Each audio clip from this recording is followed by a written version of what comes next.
เทิงเพื่อความมั่นคงและความปลอดภัยสาธารณะต่อจากนี้ไปเป็นรายการพุทธานุภาพดำเนินรายการโดยพระทันสุเมธีผู้ช่วยเจ้าวาดวัดราชาธิวาสวรวิหาร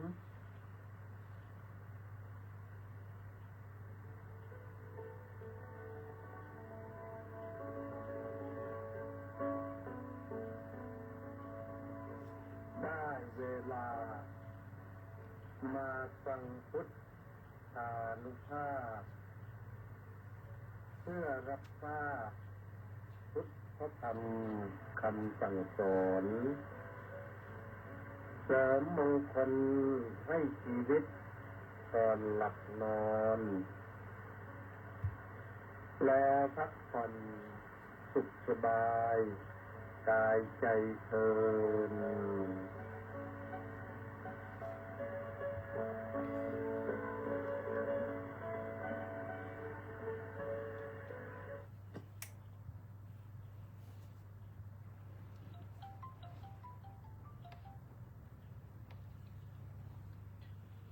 อะระหัง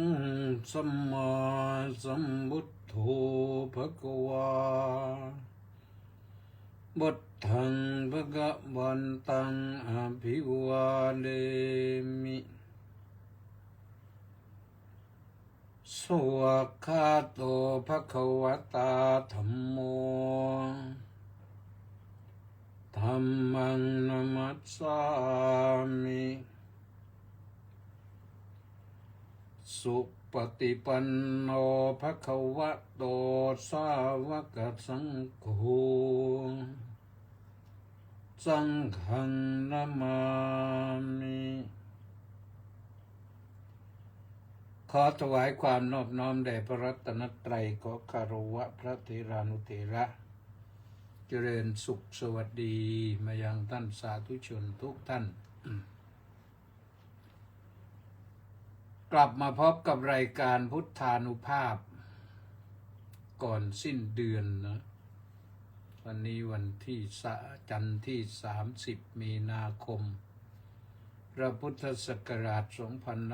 2569ขึ้น12ค่ำเดือน5ก็มีอะไรหลายๆอย่างที่จะคุยนะแต่ก่อนอื่นก็ต้องขออนุโมทนาสาธุกับมัคโคนาถและ FC อีก705คนออนไลน์เข้ามาร่วมเปิดรายการอนุโมทนาสาธุสาธุนะ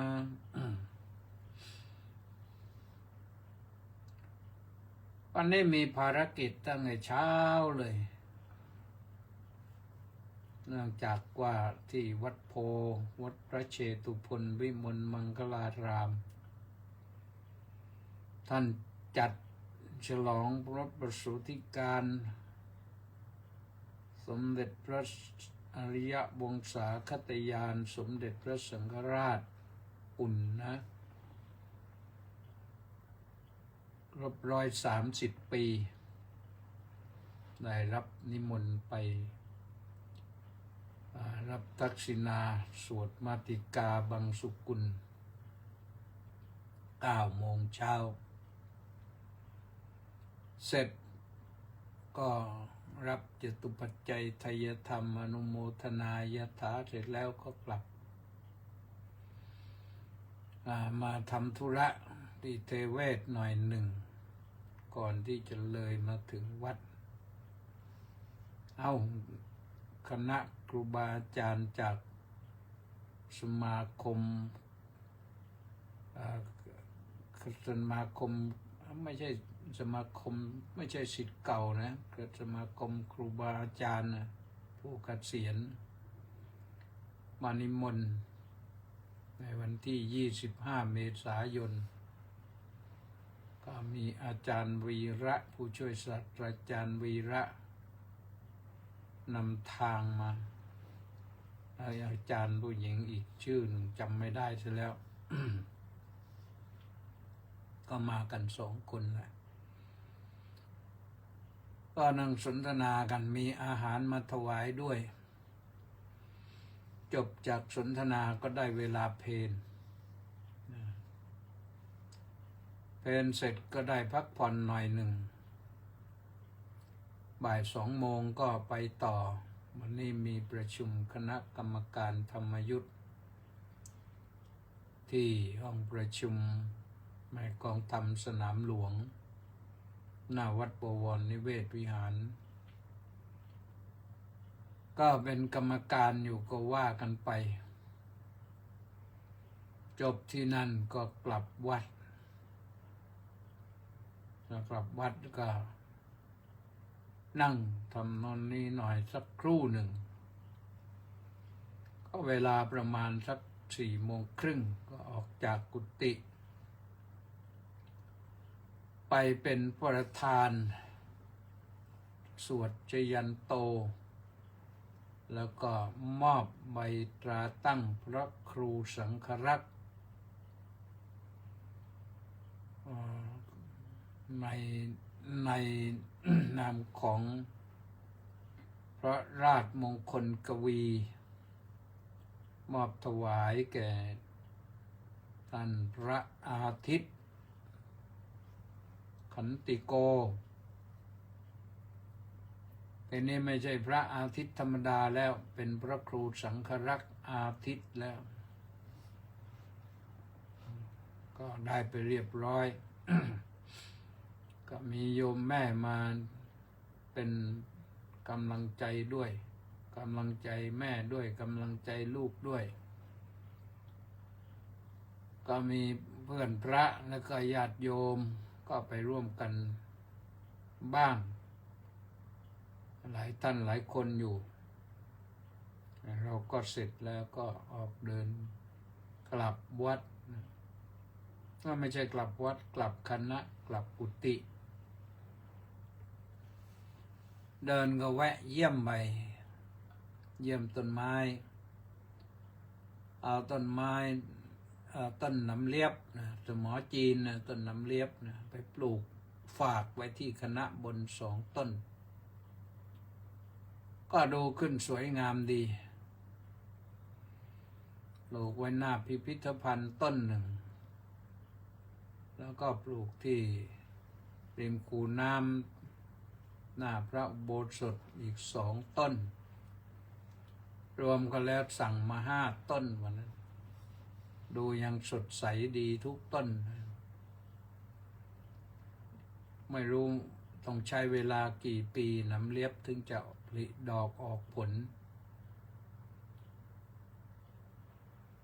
ถามว่าน้ำเลียบนี่ก็ทำอะไรบ้างเนี่ยก็ที่เคยชิมนะที่เคยชิมเขาดองเค็มน่าจะดองเค็มแล้วก็มากินกับข้าวต้มขาวนะข้าวต้มกุ้ยนะข้าวต้มกุ้ยคือข้าวต้มขาวไม่รู้มันต้องรอเวลาสักกี่ปีถึงจะผลิดอกออกผลนะก็เตรียมไว้เราก็ตั้งจิตอธิษฐานไว้ถ้าน้ำเลียบไม่ผลิดอกออกผลคนกินได้ก็เราจะไม่ตายดีไหมโยมอยู่ไหมถ้ามัน10 ปีถึงจะออกมาเราก็รอ10 ปีรอ10 ปีก็80 กว่าแล้วตอนนั้นก็ไม่เป็นไรนะคนรุ่นหลังก็ได้กินนะใกล้สงกรานต์ก็มาแล้วโยมยังไม่ขึ้นเดือนเมษาแต่ว่าใกล้เข้ามาแล้วอาทิตย์ใกล้กว่านั้นก็คือวันขึ้น15 ค่ำเดือน 5วันขึ้น15 ค่ำเดือน 5นี่วันพระใหญ่นะตรงกับวันที่12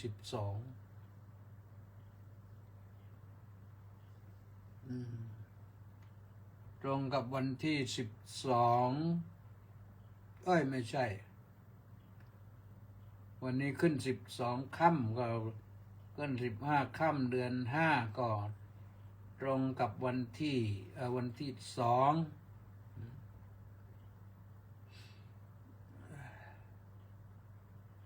2 เมษายน อันที่วันนั้นก็รับนิมนต์ไว้ที่วัด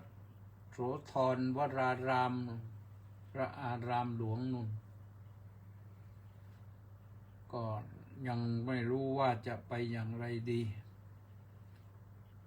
วันนี้โยมจีเข้ามาด้วยนะสาธุสาธุโยมจิรวันเบญจางจารุน้อมกราบนมัสการเจ้าข้านะสาธุญาติโยมที่ติดตามสดับรับชมทางเฟซนะจะคอมเมนต์อะไรเข้ามาก็ได้นะลองดูจะชมรายการจะติรายการได้ทั้งนั้นแหละนะนี่ก็มากันกี่คนแล้วเนี่ยหลายแล้วนี่มีสมศรีลักษณะวิราชมาแล้วสาธุมีแปะนันทิการมาแล้วสาธุนี่จำนวนเดียวกันน้อมกราบนมัสการสาธุสาธุสาธุเจ้าข้าธัญญาภักบุญศรีสุรโชติมาแล้วกราบนมัสการท่านพระอาจารย์น้อมกราบสาธุเจ้าข้ามณีแสงจันทร์นี่ก็มาจากอินเดียแล้วมานอนอยู่ที่บ้านที่พักแม่ชีนะน้อมกราบนมัสการสาธุสาธุสาธุเจ้าข้าสาธุเฉลิมพงษ์กำแพงแก้วก็มาแล้วกราบสาธุครับพระอาจารย์สาธุเล็กวังบุรพานุกูลแก้วสุขก็มาแล้วกราบสาธุครับสาธุก็แม่ชีสมใจสาธุสาธุสาธุเจ้าข้าสาธุแล้วก็มาถึงโยมจิรวรรณเบญจางจารุนะน้อมกราบนมัสการเจ้าข้าสาธุยังตามมาด้วยมอกโคนาโมเมนะกราบนมัสการสาธุเจ้าข้าสาธุยอมก็ถ้าฟังวิทยุอยู่ไม่ได้เห็นหน้านะก็จะเข้ามาทางเฟซก็ได้นะกิตติเมธีเป็นพิมพ์เป็นภาษาอังกฤษแต่ว่าเคตัวใหญ่ I double T I M E T double E แกตัวใหญ่ I double T I M E T double E นะ2ดับเบิลนะดับเบิลก็คือคู่คือ T 2 ตัว E 2 ตัวก็มาแล้วก็คอมเมนต์ก็ได้นะจะติจะชมจะว่าอย่างไรก็ได้อยากให้รายการเป็นอย่างไรก็ว่าไป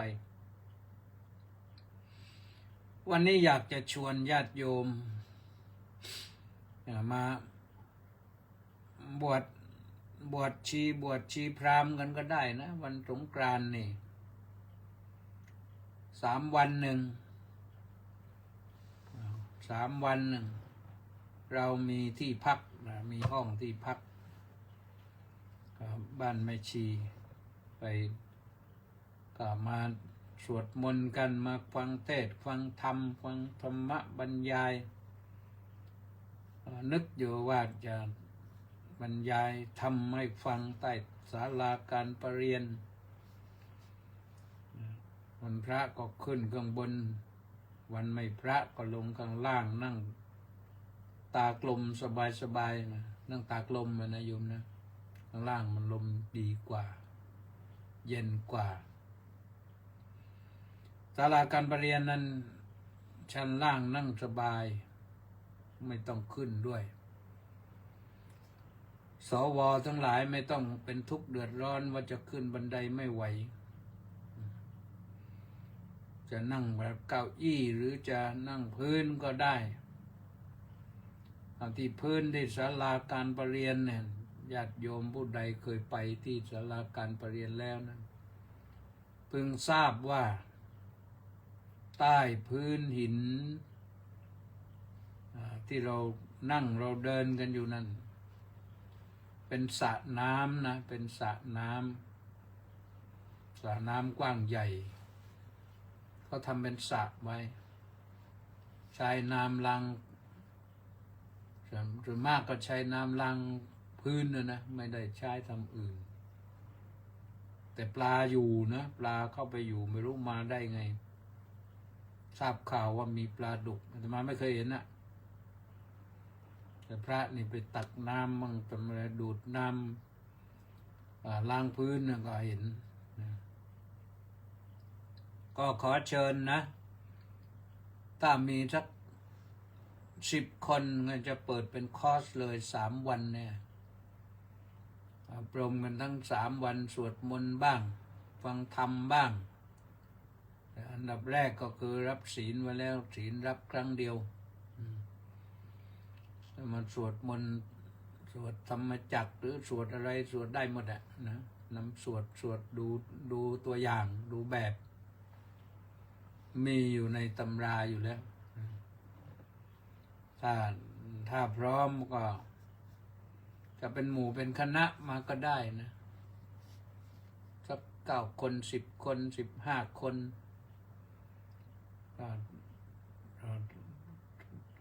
เกรงว่าจะนอนแล้วก็ไม่สนุกก็นอนห้องละ2 คน3 คนก็ได้นอนห้องละ2 คน3 คนก็นอนได้ที่อาคารมันมีตอนนี้มีห้องว่างอยู่ด้วยแล้วก็ไม่ต้องวองโยมวัดราชาเนี่ยไม่มีเมนไม่มี invisible man มาเยี่ยมมาเยือนหรอกเพราะว่าเราไม่มีเมนนะถ้ามีเมนบางทีมันน่ากลัวนี่เราไม่มีเมนนะก็แทนที่จะทุกข์ยากลำบากอะไรช่วยกันประหยัดประหยัดอาหารบวชนี่รับศีล8นี่ประหยัดอาหารประหยัดลิปสติกประหยัดครีมทาหน้าประหยัดทุกอย่างนะประหยัดเสื้อผ้าที่ใช้สอยที่สำคัญคือประหยัดไฟนะประหยัดไฟที่บ้านประหยัดไฟแล้วก็ประหยัดน้ำมันด้วยนี่ช่วยชาติเลยนะนี่ก็บวชช่วยชาติช่วยรัฐบาลเลยที่จริงแล้วก็คือช่วยตนช่วยประชาชนช่วยรัฐนั่นแหละพอเราช่วยตนเองว่าไม่ต้องจ่ายนะก็มันความสิ้นเปลืองมันก็ไม่มีใช่ไหมโยมความสิ้นเปลืองไม่มีก็ไม่กระทบกระเทือนกับประชาชนคนอื่นแม้แต่คนในครอบครัวเดียวกันก็ไม่กระทบนะไม่กระทบแล้วก็ไม่กระทบรัฐบาลนี่ช่วยรัฐบาลกำลังหูอื้ออยู่ตอนนี้ต้องแสวงหาน้ำมันมาผลิตไฟฟ้าเนี่ยไม่รู้จะขึ้นราคากันอีกหรือเปล่าขึ้นก็ต้องขึ้นนะทำไงได้เราก็รับเราไม่ใช่เขาขึ้นเฉพาะเรานี่เขาขึ้นก็ขึ้นทั่วประเทศขึ้นคนรวยก็โดนคนจนก็โดนถ้าเขาขึ้นมาเราไม่มีตังค์จ่ายเอาไว้จ่ายเดือนหน้าก็ได้นะค่าไฟแต่น้ำมันนั่นเขาต้องจ่ายให้ต่างประเทศเพราะเราไม่มีน้ำมันพอต้องซื้อน้ำมันดิบเข้ามาทีนี้น้ำมันดิบก็หายากตะวันออกกลางก็เกิดความวุ่นวายเรือขนส่งน้ำมันดิบก็มาไม่ได้ผ่านทะเลไม่ได้เจ้าของทะเลก็หวงไว้อยู่ก็น่าเห็นใจนะที่จริงน่าเห็นใจเอากันว่ามาบวชดีกว่าโยมประหยัดไปเยอะเลยประหยัดอาหารวันละมื้อโยมรับประทานอาหารมื้อละเท่าไหร่ถ้าสมมุติว่า50 บาทวันละมื้อก็ได้150แล้ว150นี่ถ้า10 คนก็ 10 คนก็ได้1,500แล้วนั่นวันเดียวนะทีนี้อีกหลายวันนู่นบวช10 วันนะก็เงินหลายตังค์อยู่แหละนะไฟก็ไม่ต้องใช้มากหรือใช้แต่นอนรวมกันก็ไฟหลอดหนึ่งก็ใช้ได้ตั้ง3 คนเวลาเรานั่งภาวนานั่งอะไรต่างๆก็ไม่ต้องเปิดไฟนั่งใต้ศาลานี่แสงสว่างจ้าอยู่แล้วเราจะนั่งภาวนาทั้งคืนก็ได้กลางวันสวดกลางคืนภาวนาก็ได้นี่นะเชิญนะเนี่ยโยมมักนี่โยมมักคนหน้านี่ชวนเพื่อนมาบวชเลยนะปกติก็มาวันพระอยู่แล้วนะนี่ได้โยมมักพาพวกมาสัก4-5 คนนี่ไม่ดีโยมจีก็พามาสัก4-5 คนหรือว่า10 คนด้วยนะโยมจีก็มีทีมเวิร์กเยอะนะ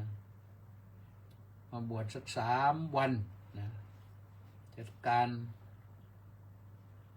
อาหารก็ไม่ยากนะอาหารไม่ยากวันนี้จะพูดเรื่องอาหารอยู่แต่ก่อนจะพูดเรื่องอาหารก็บอกว่าพรุ่งนี้ก็ยังมีงานที่จะต้องไปธุระกันต่อพระนี่ไม่ได้มีวันหยุดเสาร์อาทิตย์ก็ไม่ได้หยุดจันทร์อังคารก็ไม่ได้หยุดแต่วันพระนี่ยิ่งเหนื่อยนะวันพระยิ่งเหนื่อยวันพระเหนื่อยยังไงวันพระเหนื่อยก็กิจกรรมโยมเวลาสำหรับโยมเวลาวันสำคัญนะโยมก็ได้พักผ่อนกันแต่พระเนี่ยพอถึงวันพระแล้วโอ้ยกิจกรรมตั้งแต่เช้านะเป็นนักบินก็ต้องบิณฑบาตไม่งั้นโยมมารออยู่บิณฑบาตเสร็จแล้วก็ฉันเสร็จแล้วก็ขึ้นศาลาการประเรียนทำวัดเช้าเสร็จแล้วก็ฟังเทศเสร็จแล้วเอาลงมาได้เวลาฉันเพลเสร็จก็บ่าย4 โมงก็ฟังเทศอีกฟังเทศเสร็จก็ทำวัดเย็นแล้วก็ลงถ้าวันปาติโมกข์ก็ยาวไปอีกนะ6 โมงเย็นไปถึง 1 ทุ่มก็ทำอุโบสถกรรมอย่างงานตลอดทั้งวันนะโยมอย่าเพิ่งเข้าใจผิดคิดว่าโอ้ยพระสบายนะถ้าพระไม่เอาไหนอาจจะแอบสบายอยู่ได้แต่พระเอาไหนนี่มันไม่สบายหรอกแต่ไม่ได้หมายความว่ามันทุกข์เดือดร้อนยินดีพอใจที่จะทำนะโยมฟังแล้วก็อย่าลืมกด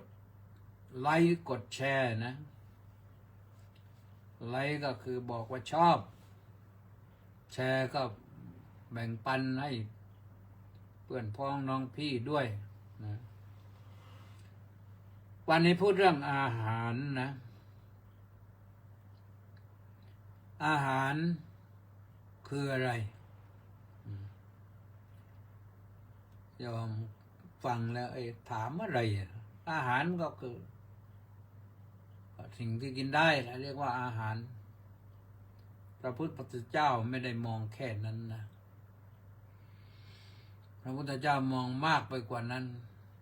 ทรงให้ก็คิดไว้ล้ำลึกนะ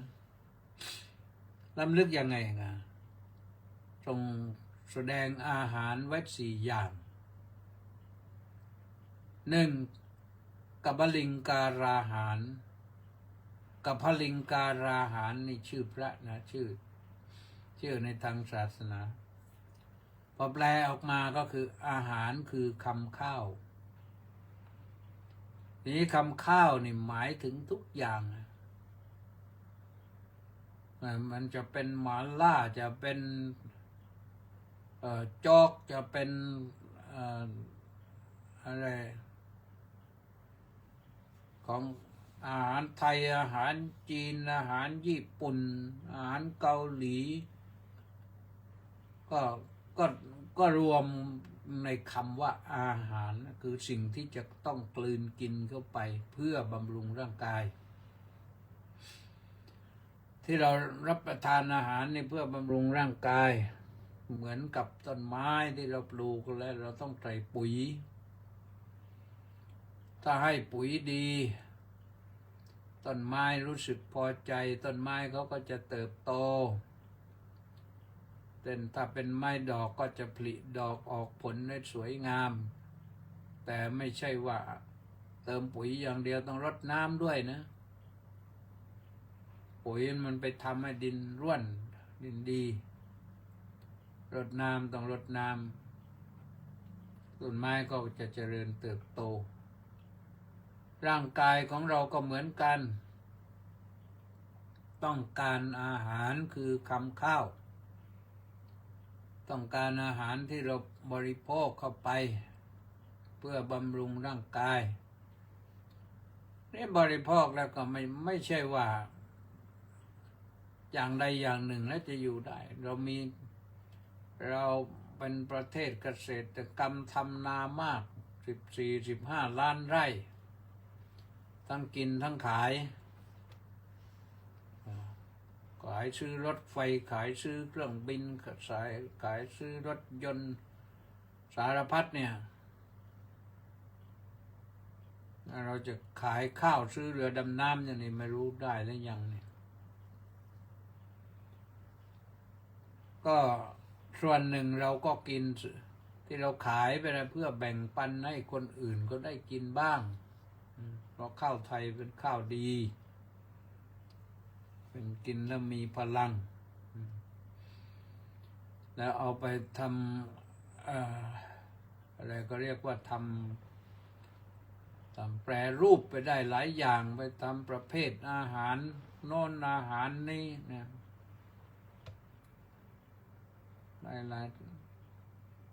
หลายชนิดนะทำขนมก็ได้เราไม่ได้ต้องการแต่ข้าวสุกข้าวสวยข้าวสุกข้าวสารข้าวสุกข้าวสวยอย่างเดียวเรายังต้องการกับข้าวต้มจืดบ้างน้ำซุปบ้างแกง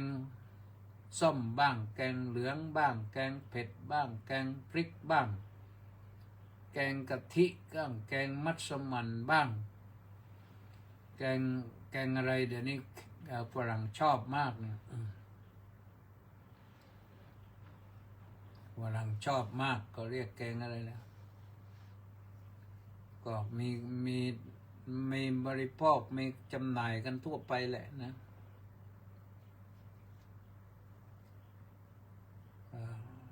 มันแกงแล้วไม่เผ็ดแกงอะไรอะโยมที่เขาแกงใส่กะทิทำใส่ขมิ้นเหลืองๆแล้วก็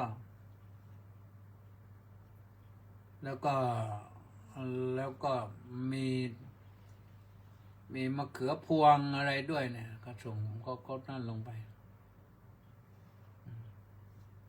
เป็นมะเขือพวงแกงเนื้อพะแนงนึกออกแล้วพะแนงเนื้อพะแนงหมูพะแนงไก่แล้วก็มีมะเขือพวงลงไปด้วยจะใส่มะเขือเทศลงไปด้วยก็ได้นะพริกหวานลงไปด้วยก็ได้ไม่ใช่พริกเผ็ดนะพะแนงนี่ก็ไม่เผ็ดก็ทำให้ถ้าชอบหรือแล้วก็นึกอยากชิมก็มันทำให้อร่อยนะทำให้บริโภคอิ่มหนำสำราญดีนั้นสิ่งที่ต้องการร่างกายต้องการเป็นอย่างนั้นนะนอกจากนั้นก็ยังมีของหวานสารพัดขนมหม้อแกงขนมอะไรอีกอะขนมเดี๋ยวนี้ของญี่ปุ่นก็มีนะของไทยก็มีของอินเดียก็มีของอินเดียนี่นะจำได้ว่าการของหวานเขามันมีกุหลาบยามู หวานจริงๆนะ แล้วก็มีอะไรอีกไม่รู้เคยไปจับจองเป็นเจ้าของซื้อไปฝากพวกก็มีนะไปมันอยู่ไกลนะแถว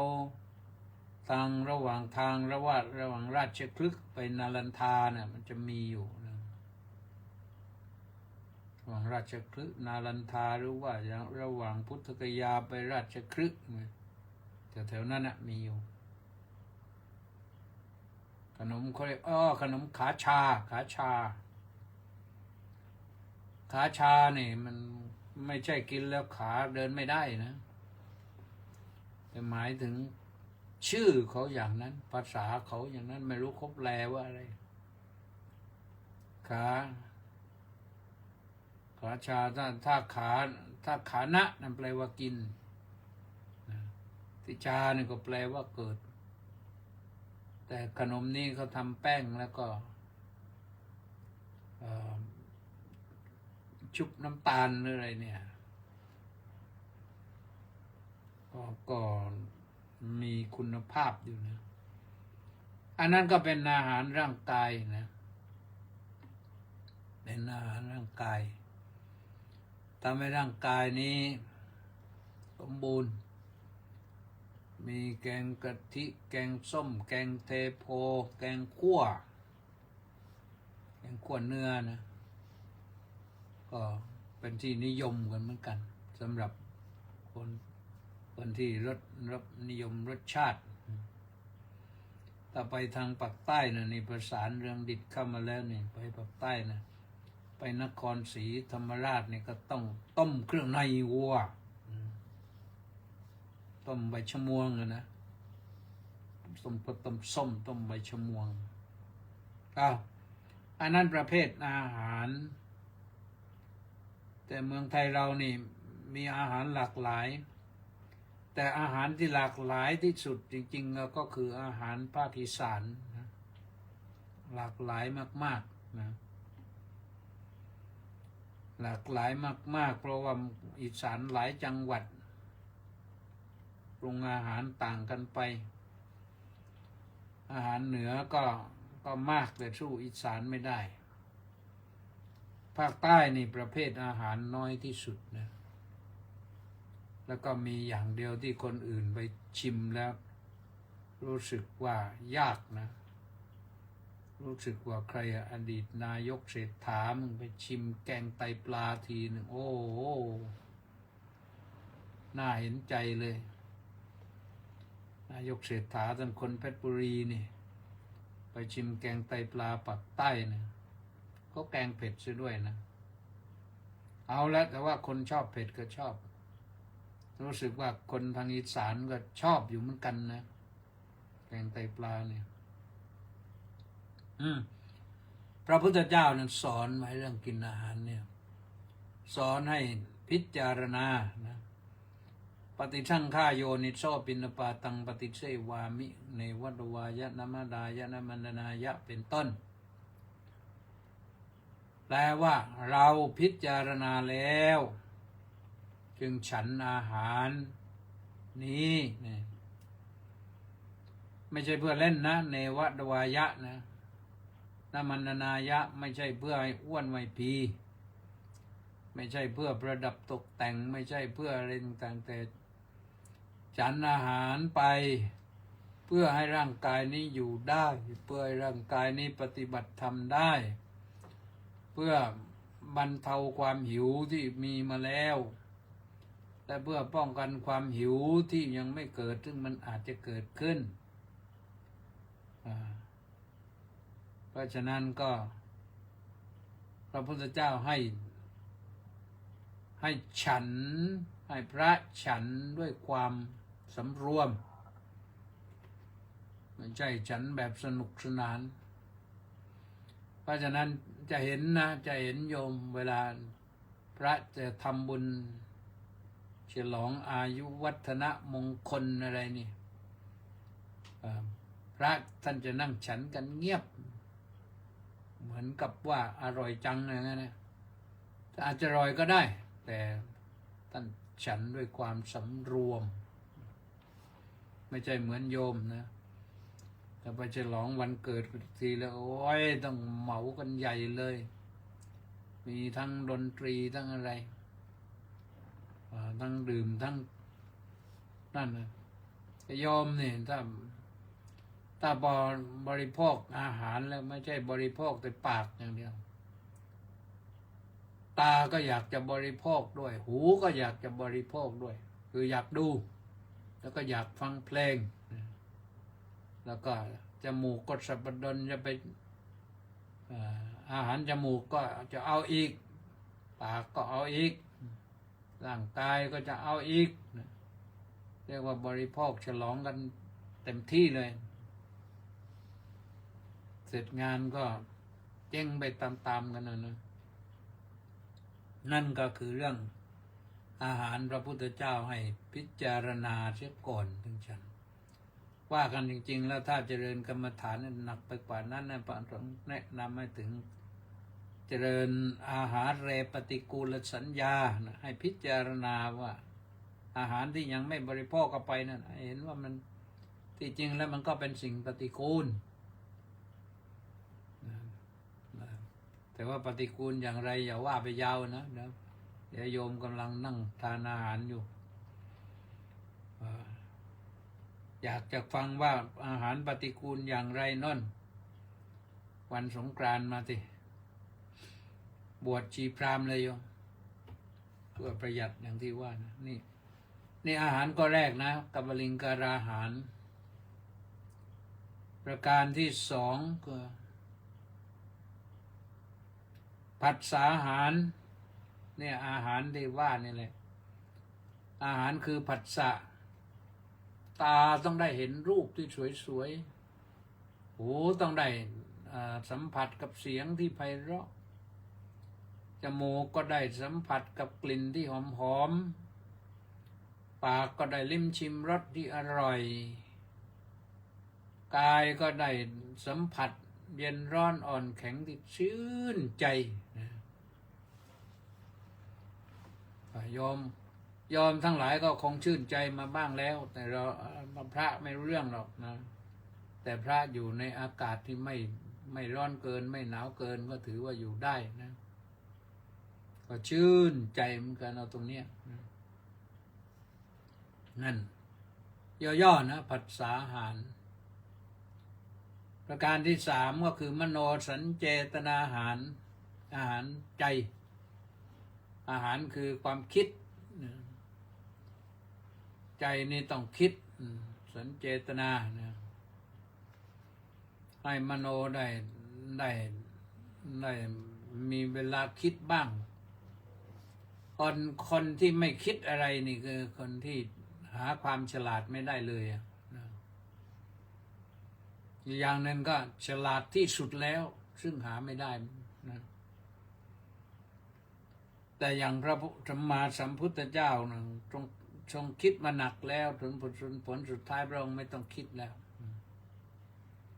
เวลาจะเทศจะอะไรพระองค์ก็ไม่ต้องคิดเลยดูหน้ารู้ใจพูดไม่กี่คำจบนั่นสำหรับพระพุทธเจ้าแต่สำหรับเราท่านทั้งหลาย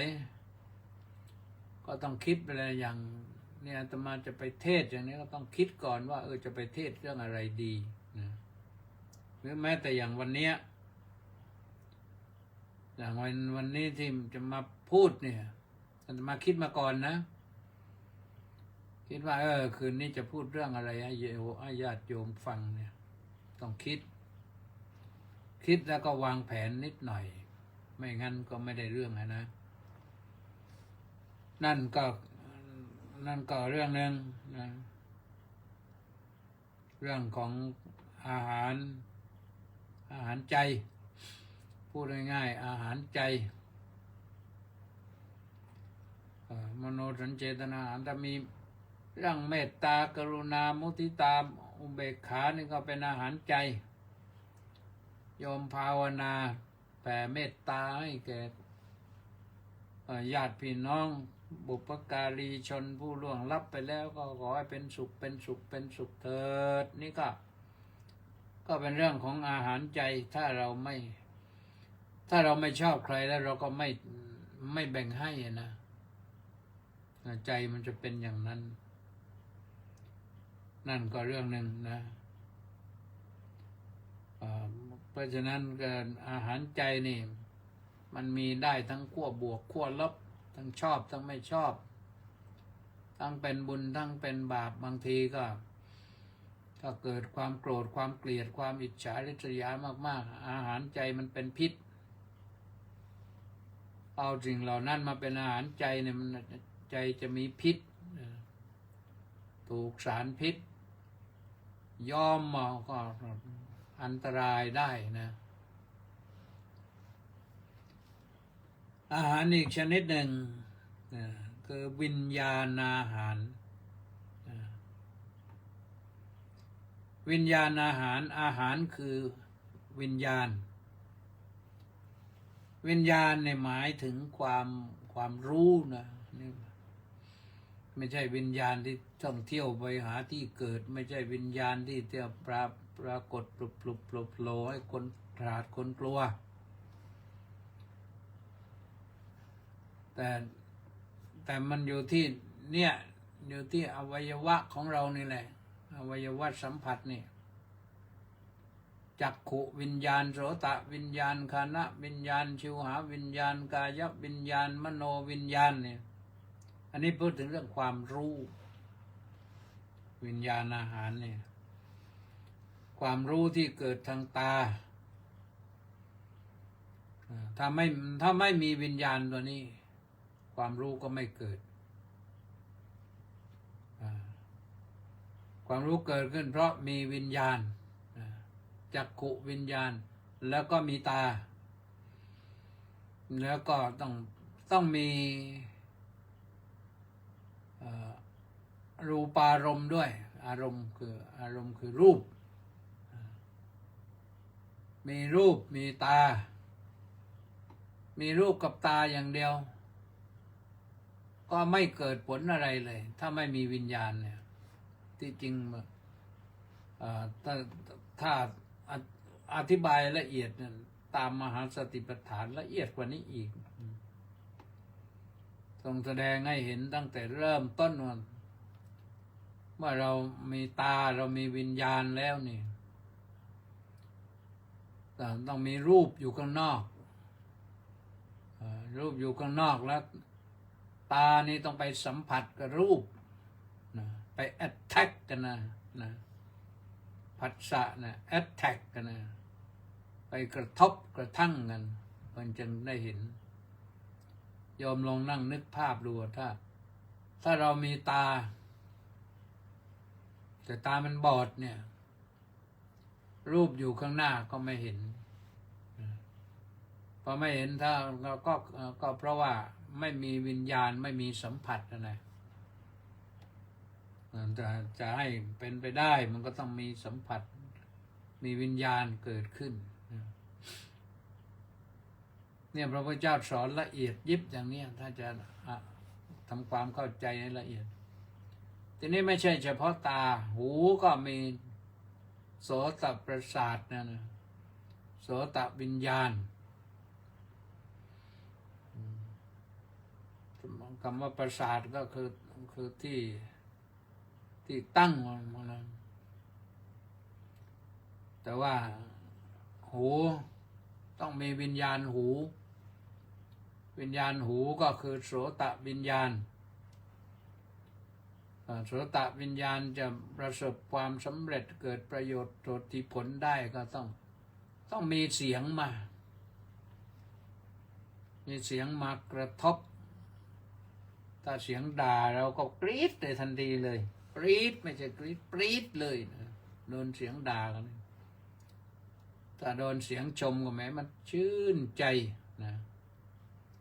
เดินอกตึงผึ่งผายยิ้มแฉ่งเลยที่เขาชมมันเพราะได้ยินไม่รู้คนพูดอยู่ตรงไหนแต่พูดดีจริงๆนะแล้วก็ชมถ้าเขาด่าเรามันพูดอยู่ตรงไหนนะเข้าไปใกล้ก็จะตบสักทีนะ เพราะด่าเราแต่ที่มันเกิดขึ้นได้อย่างนั้นก็ประสาทหูเนี่ยหรือโสตวิญญาณมันไปแอดแท็กไปสัมผัสกับเสียงไม่รู้มาจากไหนเสียงนี่ในทางอภิธรรมท่านว่าเป็นรูปนะเป็นรูปนะเสียงไปหูประสาทหูไปสัมผัสได้วิญญาณโสตวิญญาณไปสัมผัสได้เป็นรูปนะในทางละเอียดจริงๆนะมันเป็นรูปมันยังไม่ใช่เป็นนามทีนี้จมูกก็เหมือนกันคนจมูกไวจมูกช้าจมูกไวเนี่ยจะมีความหมายสองอย่างนะโยมจมูกไวหมายความว่าเกิดประโยชน์โสติผลอะไรขึ้นปั๊บเนี่ยพวกคนนี้ก็วิ่งพรวดไปแล้วไปถึงแล้วเพื่อขอแสดงความเป็นเจ้าของด้วยแต่ถ้าเป็นเรื่องร้ายๆก็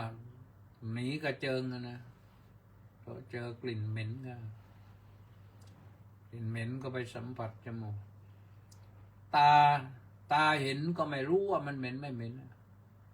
หูได้ยินเสียงก็ไม่รู้ว่ามันเหม็นไม่เหม็น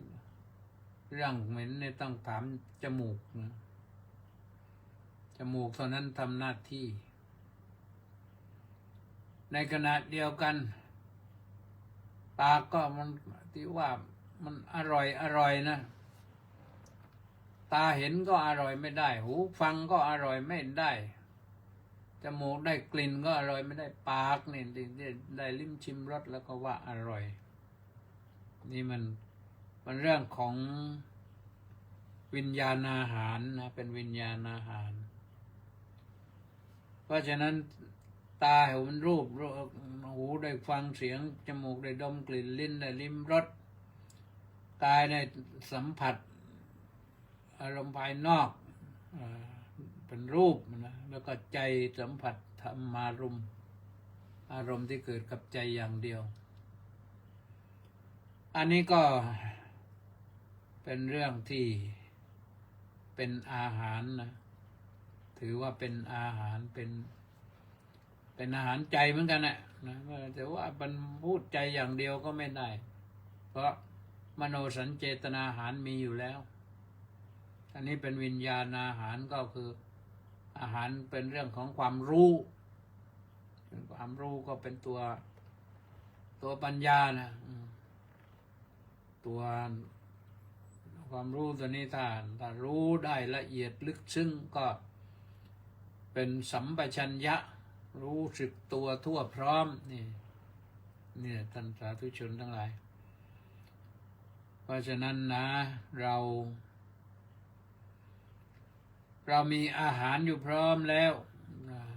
อาหารนี้เป็นอาหารธรรมะพระพุทธเจ้าทรงประทานไว้แล้วอาหารคือคำข้าวเราก็มีข้าวเหลือเฟือแต่ตอนนี้อย่าบริโภคอาหารให้มันเหลือเศษเหลือเดนมันเดือดร้อนท่านผู้ว่ากทม.ทำลายไม่หมดไม่รู้จะหาที่ไหนมาทิ้งขยะทำที่ทิ้งขยะแล้วมันมากเกินกินอย่าให้เป็นเศษอย่าให้เหลือมีอะไรที่จริงแล้วเรื่องอาหารเนี่ยแม้แต่จานเนี่ยนะเคยเห็นที่อินเดียเนี่ยเขาก็ใช้ดีมากเลยเขาจัดใบไม้เนี่ยก็มาทำรูปเป็นจานกันลึกนิดหน่อยเวลาเขามีงานย่อยๆนะงานแต่งงานลูกสาวระดับศาสตราจารย์นะก็เลี้ยงอาหารงานใหญ่โตแต่จานข้าวก็ทำด้วยอะไรรู้ไหมโยมไม่ได้ทำจานทองนะเขาทำด้วยใบไม้จานใช้ทีเดียวทิ้งถ้าเป็นผ้านอยู่หน้าบ้านหน้างานรุ่งเช้าขึ้นมาก็ไม่ต้องเดือดร้อนถึงเทศกิจวัวมาอยู่ว วัวมาวัวก็มาเก็บหมดนะใบไม้นั่นนะกินอิ่มหมีพีมันแล้วก็กินอาจจะกินอิ่มแล้วไปไหนไม่รอดนอนแถวนั้นก็ได้วัวมาเป็นฝูงไม่เท่าไรก็หมดนะเนี่ยบ้านเราเนี่ยไม่ใช่วัวอย่างเดียวช้างก็มีนะเพราะฉะนั้นน่าจะหันไปหาทางต้นไม้อะไรบ้างนะโยมที่ใบมันเอามารองทำอาหารได้แล้วก็จัดทำให้มันเป็นรูปจานขึ้นมาโรงงานทำได้เนี่ยทำให้เป็นรูปจานขึ้นมามีกาวมีอะไรที่ติดเนี่ยแล้วก็ที่มันไม่อันตรายต่อสุขภาพนะใช้ทีเดียวทิ้งก็พืชพันธุ์ธัญญาหารก็ไม่ไปไหนนะมันได้อยู่ตรงนั้นเลยอ้าวเวลาจะหมดแล้ว เพราะฉะนั้นนะอาหาร4ประการนะโยมนะ เราบริโภคอาหารทั้ง4ประการนี้แหละเพื่อสนองนโยบายตนสนองนโยบายประชาชนสนองนโยบายรัฐนะเราจะไม่เปลืองอาหารเราจะไม่เปลืองน้ำมันเราจะไม่เปลืองไฟฟ้าสบายนะเราชนะแน่ๆนะใครจะรบอะไรก็รบไปแต่จะชนะจะแพ้เราไม่รู้แต่เราชนะแน่นะเอาละก็ว่าตอนนี้นะมีใครมาบ้างต่อจากที่ว่าตะกี้ก็ไปถึงไหนแล้วอ่ะมัคโคน่าก็มาอีกรอบหนึ่งบอกว่ากราบนมัสการสาธุเจ้าค่ะสาธุหนูปานลักษณะวิราชน้องกราบนมัสการสาธุเจ้าค่ะดินคิมก็บอกว่ากราบนมัสการพระเดชพระคุณท่านเจ้าคุณอาจารย์ครับผมนี่ไปอยู่แถวฉะเชิงเทราในวันที่2นี่จะไปวัดโสธรนะไปวัดโสธรงานแต่ว่าโน้นช่วงเย็นงานก็งาน4-5 โมงเย็นนะอันนั้นต้องขอหลวงปู่ทำปาฏิโมกข์บ่ายโมงนะเสร็จแล้วก็จะได้ไปสุมาลักษมีดวงสมสาก็บอกว่าน้อมกราบเจ้าข้าสาธุประสานเรืองเดชกราบสาธุครับสาธุสุขุมว่องมาไกลอยู่เอจิเนียนุ่นจะเที่ยวออกไปเดินกับเขานะสุขุมว่องได้ข่าวว่าเขาประท้วงกันใหญ่โตมโหฬารที่อเมริกาคนเป็น10 ล้านหลายรัฐคือคนก็300 กว่าล้านออกมาสัก10 ล้านก็ยังพอมีที่ว่างนะสุขมวังบอกว่าสาธุน้อมกราบถวายความเคารพพระเดชพระคุณอาจารย์ครับผมสาธุน้องชายสบายดีนะอยู่ที่วัดราชานี่